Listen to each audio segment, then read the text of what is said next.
Hello and welcome to the Stars and Stripes Soccer Show, where we talk about U.S. soccer and every other topic relating to U.S. soccer. By the fans, for the fans. I'm your host, Carlos Reyes, and this is my co-host, Nate Jacinto. In this installment of our Webisode number 2, we will talk about the Costa Rica game and the Belgium game that just happened this past weekend and Tuesday, and a couple other topics relating to U.S. soccer. First of all, let's start, Nate, with the U.S. versus Costa Rica game. We were both there. What were your thoughts? I definitely thought that they played really collective. The team looked great from the bottom to the top. They were moving the ball around, transitioning positions, getting good looks. They got a few good looks. Unfortunately, they didn't get that last touch in. Donovan had one in the first, five minutes that he should have buried. But I mean, it's soccer. It happens, and but like I said, overall they did great. They fell asleep on that goal. I mean, that's the kind of stuff that you need to kind of be raised. I've heard a lot of talk about the first half compared to the second half. I'm pretty sure you were there, and we saw it. I remember being there, and actually watching the replay once again. The first 30 minutes was a style of soccer we haven't seen from the U.S. probably ever. Ever, yeah. And of course, not in recent time. Mm-hmm. So, I saw them attacking. I saw Robbie Rogers come down the right. I saw Breck Shea being Breck Shea. He's having a great year, yeah. and he's definitely taking it to the international level. And guys like Breck Shea were definitely taking players on. Like I said, the transitioning of positions, the moving of the ball, keeping the ball, really keeping the ball, and they would lose it on their offensive third. They would recover it, bring it back, and restart it. That's something that we had. The patience and the quality of the football was there.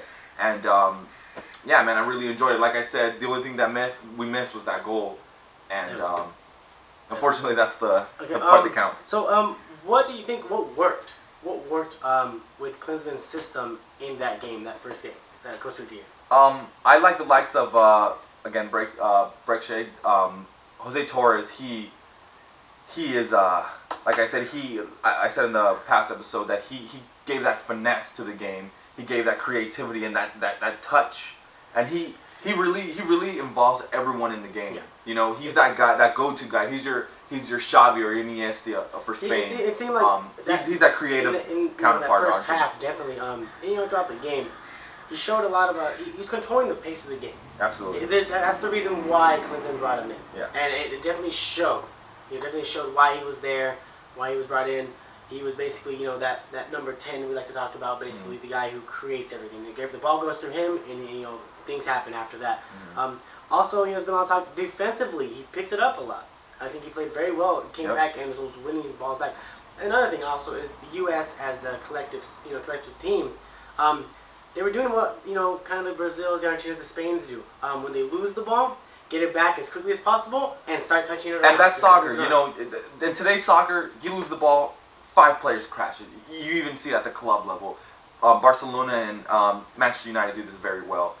You lose the ball, 5 players have to crash it right away. Get the ball back, recover, restart again. You know what I mean? And again, that's a collective aspect of soccer that U.S. was really trying to portray in their new style of game. Again, they were building off from the bottom, looking great, and just looking great. It was great soccer. They needed that final touch in the front. So what didn't work for the U.S.? What do you think in that system that we brought up, or the starting 11, and with maybe some of the subs that Klinsmann brought in, what did not work? Why were they not able to get the equalizer? And more importantly, why didn't they get the win? Because I believe we basically were better than Costa Rica. We should win the game. We should win. Period. We should have won. They didn't have a lot of their star players. So what didn't work? What do you see? I don't think it was a system issue. I just think that certain players really need to pick it up, man. We were talking prior to the show, you and I, about Josie Altidore. I just feel that the kid needs to step up. I understand that it's a different kind of system, and I totally understand that he's a little bit jet lagged. He's a little tired. He came off. You mentioned he came off that hammy injury. He still has that injury, but he's a professional soccer player. He's 21, 22 years old, and he needs to really come come out here and score goals and put numbers up, because even prior to these international games, he's had chances in the Gold Cup, and he hasn't really shown that he's that go-to guy. And I mean, part of that is because we as the United States haven't produced a forward, but he needs to pick it up, man. Again, Donovan, he's the go-to guy. Also, you know what I mean? He's the guy we go to bury those clinical goals, and he didn't do that. And he needs to. You need to finish that goal, because those don't come around. We have something in Spanish that we say, el que perdona pierde. If you forgive, you lose, type thing, you know. So if you're not gonna put those goals away, it can be, yeah. Costa Rica's gonna come back with a little floater ball over the top, put it in the box. They're gonna finish. Definitely. They had one chance the whole game and they finished. That's basically, yeah. I saw that. It was basically, I'm not gonna say it's a lucky goal because they deserved it. It wasn't a lucky goal. It was a great, well-orchestrated goal. Tim Howard did what he needed to do, but it was a well-orchestrated goal. They moved the ball from left to right, up front, back in the middle. The guy came and finished it one time. So what players? Okay, sorry. Who do you think did well, like very well? You know, who were the great players in that game, and who were the not so great? Who do you believe is kind of like on the brink of probably not being called back? I'm gonna go ahead. Give it up to like Tim Howard, Bocanegra. The ball. If it wasn't for that, him being caught like that, caught up. He had a great game. Breck Shea again. Breck Shea is like I said. We can't expect one player to take players on all the time. You know, everyone has to have. It's a new style of soccer. It's a new age in soccer, and kids really need to start taking people on. He does a great job of that. You see him every time he gets the ball, he's looking forward. Torres, again, he was class, man. Yeah, top class. It seems like those guys, they're not afraid to take people on. Breck Shea especially, yeah, he's a beast. He's providing that spark that we need, and we've been lacking. He's taking players on, which is very, you know, even our forwards right now. Even Robbie Rogers, he did okay. He's doing okay. But again, enough? Probably not. You need to, like I said, bottom line, you need to go in there. I was expecting a 3-0 shutout. Yeah. It didn't happen.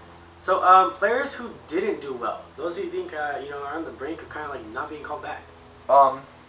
Again, I hate to do this. I hate to call them out like that, but Josie Altidore, Juan Agudelo,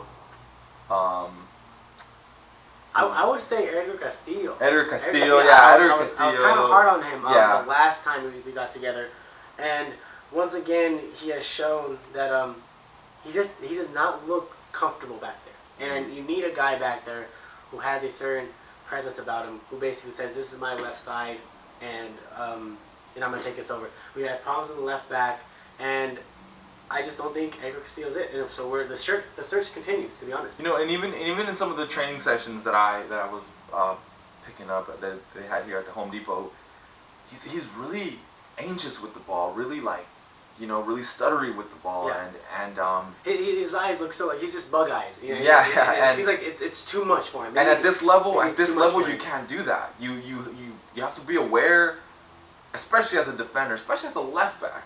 You have to be aware of your back line. You have to be aware who's in front of you, where your center mid is, and he hesitates to make that pass. He's not looking up, and little things like that is the kid has talent, and the kid has the ability to do it. So the reason he's professional, but at that level, to play at this level, I think that I'm not saying that he shouldn't get called back, but he's definitely. He's struggling. He's not the starter. Right. He's not the starter. And again, like I said, Josie Altidore, man, I'm a big fan of him, but I also expect a lot of him. Yeah.